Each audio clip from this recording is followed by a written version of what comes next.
That asshole, Art the Clown, is back. He's ready to maim, dismember, and kill like lots of innocent people on Halloween night for no reason whatsoever. Or is there a reason? Maybe there is. But it kind of leans like there might be some kind of like hint that there is some reason why he has to do this. And here we are talking about none other than Terrifier 2. Art the Clown returns once again, played by David Howard Thornton. But he's played by another actor in the horror anthology All Hallows Eve. Now, recently I did an unboxing of this Art Attack set from Umbrella Entertainment, an Australian company. In this set, they have a book. They also released Terrifier 2 and 3. Well, and the first one, of course, but here we're talking about the second one. Now, I do have a previous release of the second one that has a very, very nice slipcover. I prefer this slipcover to this one from the Art Attack. Now, I didn't have the third one when I got the Art Attack, and also the first one, I didn't have that in 4K. That's really, I think right now is the only way you can get the first one in 4K. But this is a 4K release of Terrifier 2. In this video, I'm going to talk about the film. I'm going to talk about how it differs than the first one, or is it the same? We'll talk about that, and we're going to take a look at this. Even though I've already unboxed it, we will take a look at the inside of this. I'm Dave Watkins, Watkins Films. If you haven't done so already, go ahead and like this video and subscribe to my channel. Now, this is my first time watching Terrifier 2. It took me a long time to watch the first one. I watched half of it back when it first came out and on Netflix or something, and I didn't really, at the time, it didn't really charm me very much. I did appreciate it more on the actual second watch. So Terrifier 2, it does add several things that the first one didn't have. Like, for instance, like there is more, I kind of was mentioning on the first one, they missed out on really diving into the Halloween spirit of it. It takes place on Halloween, but it didn't feel like it was Halloween. On this one, it feels like it's Halloween. You got Halloween decorations all over the place. The set deck is terrific. You got Halloween props. You got kids out trick-or-treating coming to doors. And, so it really just feels like a Halloween movie. Unlike the first one, even though the first one did have some like things that were in its favor. Like it was a lot grittier. It's a lot grimier looking. And so it had that kind of indie film like kind of feel to it, and maybe it was a little scarier, but this one does have a bigger budget. It is a lot more polished. There's a lot more gore and special effects, prosthetic effects on screen here. So I guess it maybe is less scary, but it is also very disgusting. There's some scenes in this that are really hard to watch, and now there's some scenes in the first one kind of like that too. This one takes it a little even further than the first one. So they killed the main character off in the first one, about 3/4 of the way through the film.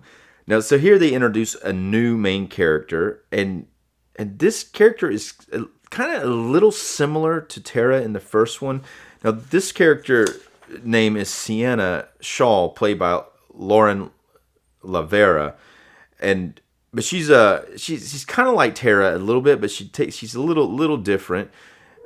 And when I say she's like Tara, I mean that Tara is able to fight Art during the film, and she kind of kicks his ass a little bit, but then he gets back up and shoots her with a gun. But here Sienna is probably even more of a badass than Tara, but she also has she been creating this costume for Halloween, I guess, but it is more of a cosplay type of costume more than a Halloween costume. But she's made this really awesome costume, as you see here on the back. It has wings, and she looks almost like her kind of chest plate here looks similar to like Princess Leia in Return of the Jedi when she's on the barge and they dress her up in the skimpy clothing. Even the bottom of it kind of looks like that. She also has a knife, a blade.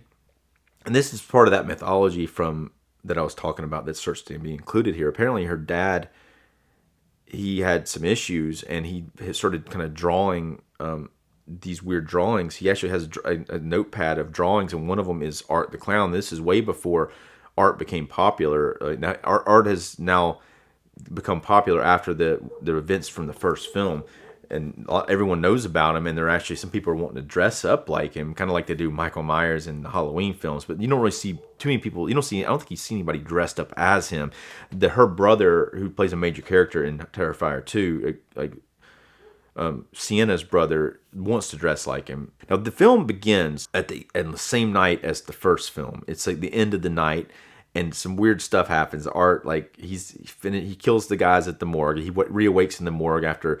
Now at the end of the first one, Art shoots himself in the head, and his brain like blows out the back of his head, and somehow he comes back to life. Now this clearly establishes the Art the Clown as a supernatural character from there on, and it even becomes bigger during this film. There's no doubt about it. There's weird supernatural shit going on in this film. But he goes to the laundromat and he's getting clean, and he sees a little girl that's dressed like him and got crazy eyes, like looks like him, like, you know, like this sort of thing, and then he's playing kind of like a patty cake or something with her, and another guy in the laundromat sees him over there doing it, but Art isn't playing it with it, like he's just doing it to the air. So is this girl a vision that only Art can see? Well, in this scene, the guy can't see it. So. But later on, we see the girl more, and other people can see her, but not everybody. Only certain people, like Sienna and her brother, who are somehow tied to all of this Art the Clown mythology through whatever was going on with their dad. Now, their dad doesn't appear in this film. He apparently, I haven't seen it yet, but he's played by Jason Patric in the third film, so I'm not sure how that's going to incorporate. So it makes it a little more interesting to now that they're building mythology. Some people might not like it. They might just want him just to kill people. But there is a mythology building here. Art the Clown's still an asshole. He does shit to people. Like one of her friends, he breaks into her house and then he attacks her, and then he cuts her eye, and then he shows herself in the mirror, like her face messed up, and then he takes a blade and then like cuts her damn hair off and pulls her whole scalp off, and is watching her, making her watch it and that sort of thing.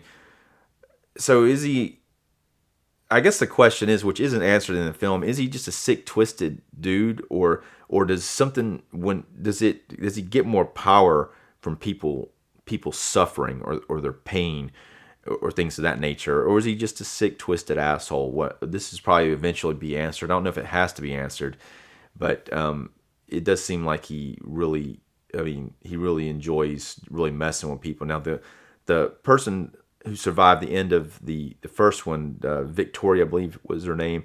Now the cops came in and caught him eating her face off.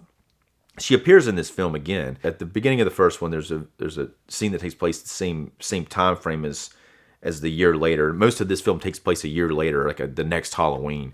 And there's a scene where she's talking to a reporter and her face is all messed up and she only has one eye left, and he's really messed her up, and she's psychologically messed up, and she actually attacks the reporter later on and mauls her. She appears briefly in this film. Most of her screen time happens after the end credits begin. It's kind of after the end credits scene, but it's a pretty long sequence, and it's a pretty cool sequence that even like brings the mythology even more elaborate of a mythology within the film. Now, there's a dream sequence earlier in the film. Now, one thing the director does, Damien Leone, he puts a lot of older films on the TV, like horror films. Like I think he puts like Plan 9 for Outer Space at one point, and some other. But she's going to sleep, and there's some cool stuff, some cool Halloween type of stuff's on the TV, and then it cuts to like this lady dressed up like a clown singing a song about the Clown Cafe, and food's kind of funny at the Clown Cafe, and she's like, "Come on down to the Clown Cafe," or whatever she says. But then it cuts to the studio and her doing this, and then up on the wall, there's like a drawing on the wall of Art the Clown, like they're almost all like kind of like there for him or worshiping him in a way. And she's there, and a bunch of other kids. Now, they're very colorful clown costumes, kind of rainbow colored costumes. One kid has rainbow colored suspenders on, very clown like. Now it's interesting because clowns are typically known for their colors, but the Art the Clown has a very monochrome, like black and white sort of thing going on with his, which I guess makes him look more evil. but this dream is pretty cool, and eventually, like, the Sienna is in the dream herself, and Art comes out, and he just starts giving everybody presents, and then out of nowhere he takes out a machine gun and kills almost everybody in the room. He catches the lady singing on fire. The singer, I really liked her presence in the scene, and she later plays a nurse as well. Actress's name is Lee Voice, and anyway, so she wakes up from the dream, and her wings, her badass angel wings, are on fire, and so she can't. And her mom comes in and puts out the fire, and then she goes to the next day. She goes with her friends to the Halloween store to get more wings, and that's when Art like locks in on her. He sees her, and it's kind of like what happens with Tara in the pizza restaurant. He sees Tara and he locks in on her, and then he kind of starts following her and goes back to her friends' houses and mauls them, and but he really is now he's become focused on Sienna and her friends. And something similar happens, like he kills the pizza guys, and there's the guy who's running the or I guess he's the guy who's checking her out. Well, not checking her out, but he's ringing up her purchase as she's leaving the store. She sees Art, and he follows her, and then he ends up, after she leaves, he ends up killing the people working there, or the one guy working there, which I thought was kind of weird. Like, here it is, Halloween, in a Halloween store, and even though it is near closing, it doesn't seem very believable to me that there's hardly nobody in the store, and there's only one clerk working there. And there's like a few things like that seem a little off, but we'll just go with it, because it's easier to only kill one person. And he does kill these people very graphically. He kills that guy very graphically, cuts his head off, but he does all kinds of stuff to him before he does that. He very rarely wastes a kill in this film. Even if something happens off screen, he takes this one lady's head, and he's hollow. He basically comes out with her head like he's hollowed out her brain, and he's put a bunch of candy in there. He comes to the door where there's kids trick or treating, and he has the kids take the candy out of the lady's head. That's one of the few people you don't see him like really kill.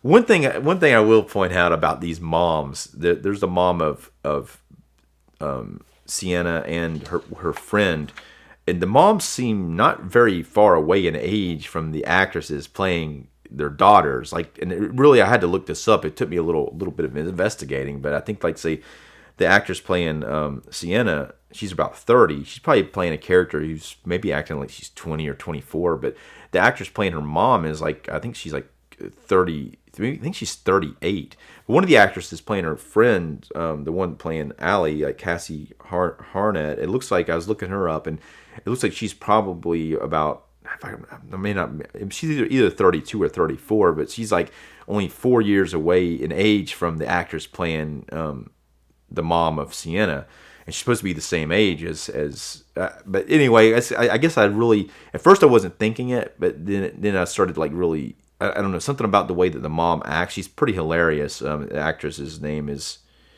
Sarah Voight, as Barbara, the mom of Sienna and Jonathan, but she's pretty hilarious the way she's acting, but she just kind of comes off, she seems younger to me the way that she is acting, so I started really questioning, they look very similar in age. Now, films in the 80s used to do this type of stuff all the time, especially when they were casting teenagers.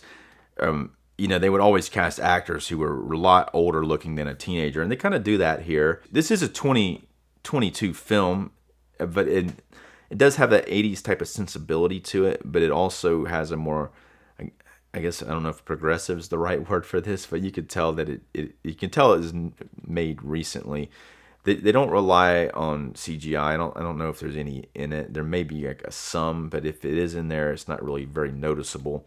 They do a very awesome job of using practical special effects for the most part, and they all look terrific, if not very sick. Now, some people might have a hard time watching this because of how sick and twisted Art is and how graphically he kills people. I mean, he's very relentless, and it's fairly disturbing. Sometimes, if you watch one of these and you've watched an older 90s horror movie after it's harder.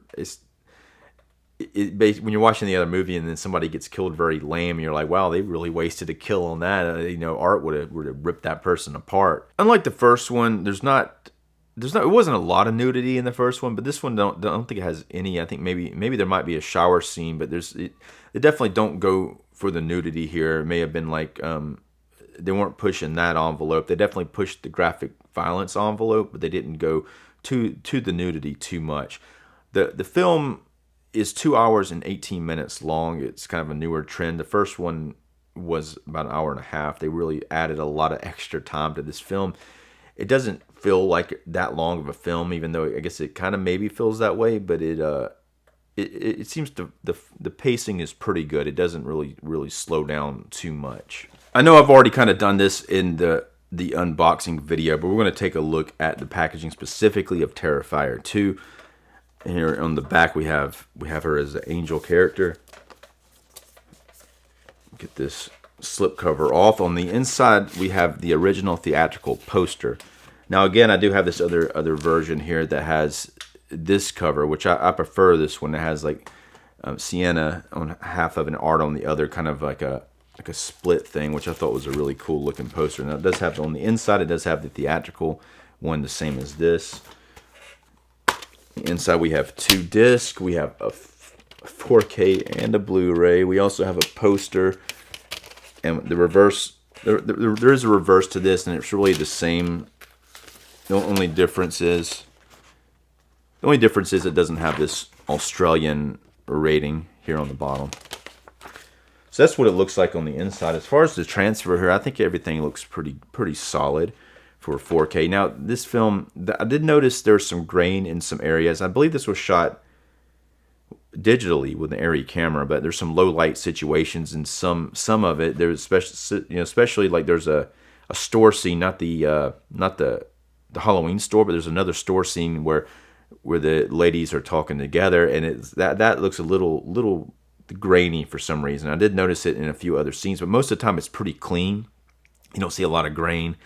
The skin tones look fairly natural throughout. As it goes into it, there are some different types of lighting in some scenes which are specific to the scene, whether they go to a bar, and then at the end, which is pretty cool, they end up at an abandoned fair.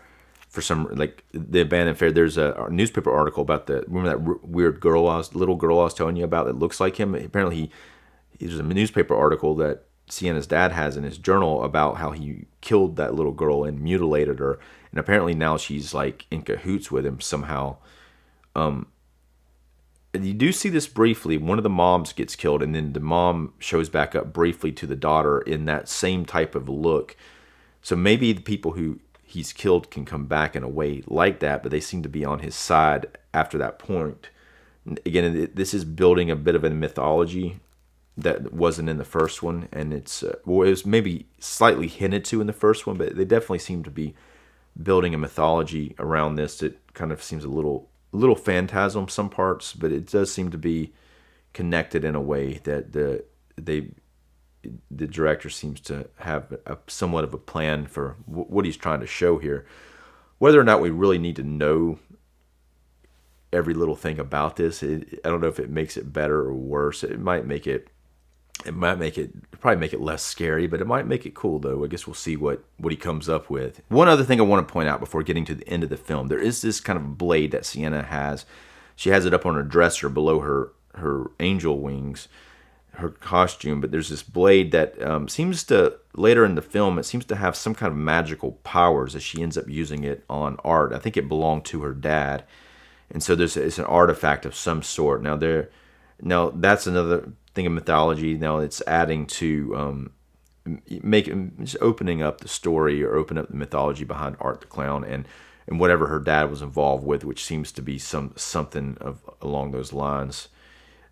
Which I think it's kind of cool that they bring that in. Now there is another. She returns into the Clown Cafe in a dream sequence near the end of this one. It'd be cool to see the Clown Cafe some more, but she like, you think she's dying, but then she ends up in this Clown Cafe again, and then comes back stronger, and I think she's partially healed.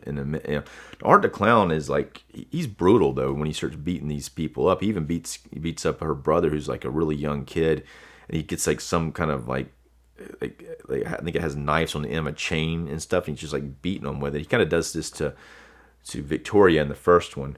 So I'm going to go ahead and rate this film. I'm going to give this a 3.5-star rating. It is very disturbing. I do like the 80s feel to it. I think that maybe they take it a little too extreme in some of the scenes. It might be hard to watch. Some of it's very hard to watch, but though I do appreciate the practical special effects in general. I do like that. I do like I do like the way they focused more on characters here, and they started developing the story more. Something I didn't mention before. Some of the dialogue earlier on, especially between the mom and the daughter, occasionally, not all of it, but there's some lines that come off very cringy to me. It was like very. I didn't write any of them down. I thought I meant to, but there's some. It's maybe I don't know if it's the way it's written or the way it's delivered, but some of them are very cringy. It's almost trying to be like some Buffy the Vampire type of dialogue, which is awesome in Buffy, but some of it just doesn't land right. But in general, though, it ends up working fine. I'm maybe being a little too nitpicky saying that, but there's probably at least like 5 instances where I heard something that was just like, oh man, I didn't like the way that sounded.